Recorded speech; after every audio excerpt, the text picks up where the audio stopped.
Hi, my name is Jared and this is Horror Obsession. Today I want to talk about Attack the Block, a 2011 horror comedy directed by Joe Cornish. Attack the Block is a bit of a cult classic by now, and rightfully so. But before we get into spoilers, I'll just say if you haven't seen it, the movie is very entertaining and a joy to watch. All of the characters feel unique, and Joe does a great job of presenting characters a certain way, only for us to realize there is more depth to them than meets the eye. Most everyone goes through a satisfying character arc. The action is good, the camera work is good, the dialogue is good, and the creature design is good. I am a sucker for monster movies, and Attack the Block is one of the better ones with charisma to spare. This movie does have a few flaws, which we will get into, but the positives vastly outweigh the negatives, and I highly recommend this movie to just about anyone. Alright, so, time for spoilers. Let's talk about the positives first. The cast of this movie is excellent, led by John Boyega, who would become famous for his role in the new Star Wars trilogy. He plays Moses, the leader of a group of South London kids who fancy themselves gangsters. They rob a woman walking home at night, played by Jodie Whittaker, who would go on to play the first female Doctor Who, and she's also great in this.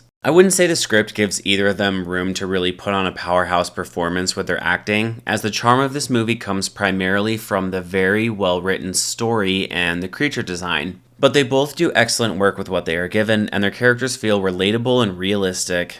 I mentioned the movie does a good job of making the audience think they understand a character based on their actions, and then recontextualizing their actions later. Moses is the best example of this, as we first see him robbing Jodie's character, Sam. He seems like the stereotypical bad boy wannabe gangster, and his group of friends seem the same. You can barely even distinguish them from one another since they are covering their faces, rendering them more a symbol of disturbed youth and crime than characters. As we get to know Moses, we realize not only did he grow up extremely poor, but his father is completely out of the picture. He's basically raising himself, and the reason he is robbing people is because he literally has no money for even food. The most heartbreaking visual representation of the contrast between his youth and the responsibility placed upon him by his absent father is the blanket he sleeps with. A little Spider-Man blanket more associated with a child than a man robbing people for food money. Jodie first sees him as an adolescent, almost fully mature man robbing her due to his evil nature, but as she gets to know him, realizes he is a victim of his environment. I wanted to highlight some of the dialogue in this scene as well, since when Jodie sees the blanket, she asks if he has a little brother, due to the shock of realizing just how young he actually is, and of course, Moses says no. She then says he looks older, again to signal the contrast between his youth and the circumstances he has found himself in, to which he hilariously replies,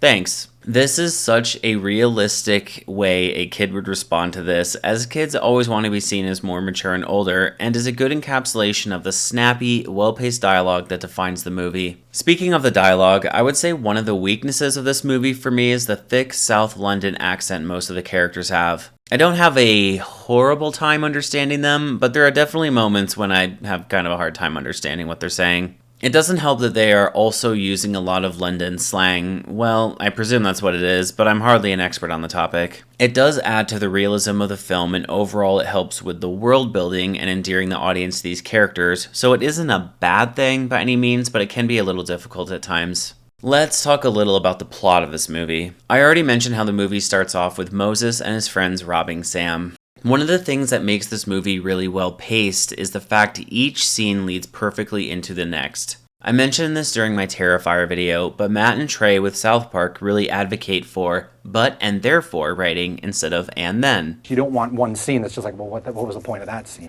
We've found out this really simple rule that maybe you guys have all heard before, but it took us a long time to learn it.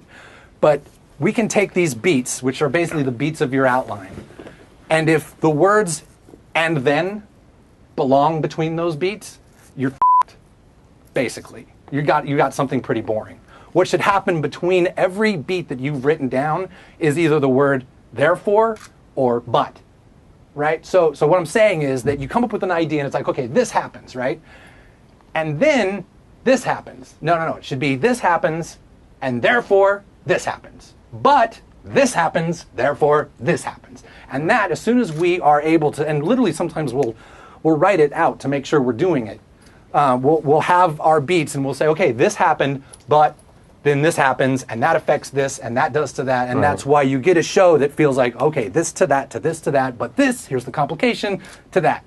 And there's so many scripts we read from new writers and things that we see. God, I see movies. And you see movies that you're just watching. It's like this happened, and then this happens, and then this happens. That's when you're in a movie, just going, "What the am I watching this movie for?" Just like this happened, and then this happened, and this happened. That's not a movie, you know. That's not a story. Like Trey said, it's those two, but because therefore that gives you the causation between each beat, and that makes that's a story. Yeah. Attack the Block is a beautiful example of this writing concept. The two inciting incidents to the story are Moses and his friends robbing Sam, and the alien landing in the car right next to them. This is the first and last time they use coincidence to drive the story. So let's follow the story thread, starting from the robbery. Moses and his friends rob Sam, therefore the police and Sam are driving around looking for the culprits. But the alien creatures are also out roaming around, therefore when the cops arrest Moses, the creatures attack and kill them. However, during the escape, they crash into the head gangster, therefore he wants to try and kill them too. But they escape when one of the creatures attacks the gangsters. The story continues on like this, with each of the events directly leading to and influencing the events in the next scene. This makes it feel like you are watching the events of the story unfold in real time, especially because the entire movie takes place over the course of a single night. Too many movies try to raise the stakes and show world or even universe ending consequences, and it ends up muddying the waters of the story and lowering the impact the story has on the audience. Most humans have a hard time wrapping their heads around such huge consequences, so instead Attack the Block focuses on how this one night affects these 5 kids' lives, and that's pretty much it. There is sort of an implication if the kids don't stop the aliens, they might start breeding and take over the world or something, but it's like one throwaway line and hardly the focus of the story, which I think was an excellent decision and a big part of why the movie works so well. Another thing I love about this movie is the way they set up a lot of what happens later in the film. For example, the kids are walking home and Biggs is like, "Hey, watch this jump," before deciding it is too risky, though he insists he could make it. On the surface, this is just the movie spending a scene characterizing the kids, showing their youthful recklessness and desire to show off to impress one another. Naturally, because this movie is well written, Biggs is later running away from the aliens and ends up needing to make the jump to get away. Another example is when Moses kills the alien at the beginning. They want to sell the creature to the news media and want to keep it safe, so they ask Nick Frost whether they can store the body in the weed room, the famous room where the gangsters grow all the weed. Moses says it is the safest place on the block, which of course comes back later when the kids are trying to escape the monsters and are looking for a place to hide. It may sound kind of obvious to write movies like this, and I definitely think it should be, but there are far too many movies that just kind of cobble together scenes without a lot of connective tissue between them. Yeah, you see movies that you're just watching, it's like this happened, and then this happens, and then this happens. That's when you're in a movie just going, "What the am I watching this movie for?" Just like this happened, and then this happened, and this happened. That's not a movie, you know, that's not a story. The last time I used the Trey and Matt class on writing was to discuss Terrifier 2, which notably did not use this technique, and the movie suffers greatly for it. Attack the Block even makes sure to introduce the characters in advance, which, once again, sounds obvious, but trust me, it isn't for some directors. Moses and his friends go to the girls' apartment to hide from the creatures, and they introduce the girls earlier when Moses and them are first getting back to the apartment. They even set up that one of the girls likes Moses, so later when they are asking to hide out in the apartment and the one girl is like, absolutely not. You ain't bringing all them people in here. No, they're involved in something. When the other girl overrules her and lets them in, it actually makes sense. The writing in this movie is really, really good, and it's probably the best part of the movie. There are other charming things, for example, the 2 little kids running around. They are the embodiment of the contrast between the gangster life these kids have been forced into and the childhood they should be living. The kids wander in and out of the story, always influencing the events in a positive way, but being written in a way that makes sense for little kids.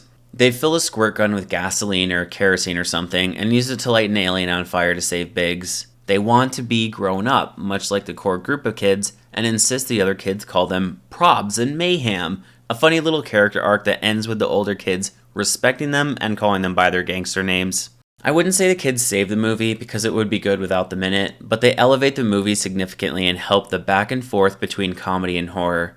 The movie is smart enough not to take the horror too far and kill the little kids, but I will say it is ruthless enough to kill off some of the main cast. A bit of a surprise because throughout most of the movie they lean more towards the comedy. I'm a bit torn on this decision as I think the movie was extremely entertaining beforehand, but it is part of why the movie is considered a horror comedy and not just a comedy, so I guess it works out.